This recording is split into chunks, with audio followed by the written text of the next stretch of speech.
morning. Today we're going to read out of our book about children and work. And I'm going to try to squeeze this over so that you can see the picture of the children here that are working in a rug factory. Nearly 220 million children between the ages of 5 and 17 work at full-time jobs.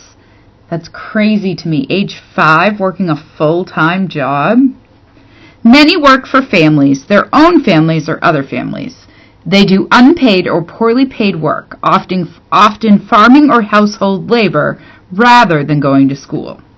But 1/3 of all working children are in hazardous jobs that put them at risk of accidents.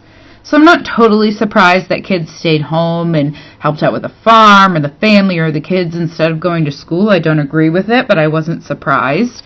But I was surprised that like 1/3 of all working children are at hazardous jobs. Gabriel is 9 and lives with his family in Guatemala City, the capital of Guatemala.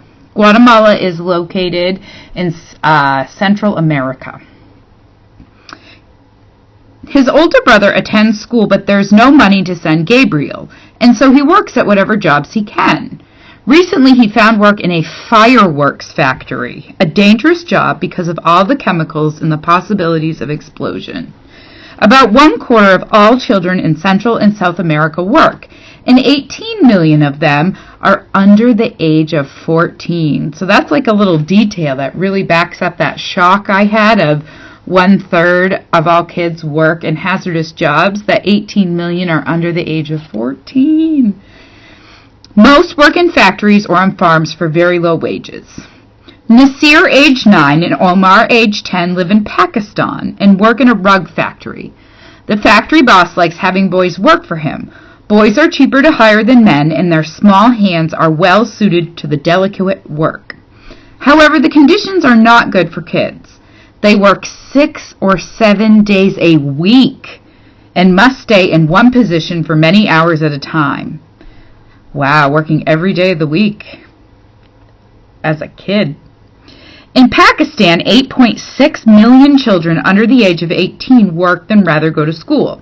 And 1.4 million of these children are under the age of 10. That's a lot. I do know that factory conditions in many of these countries are not comfortable. Like, you may not be able to use the bathroom your entire shift. You may work a shift of 14 hours.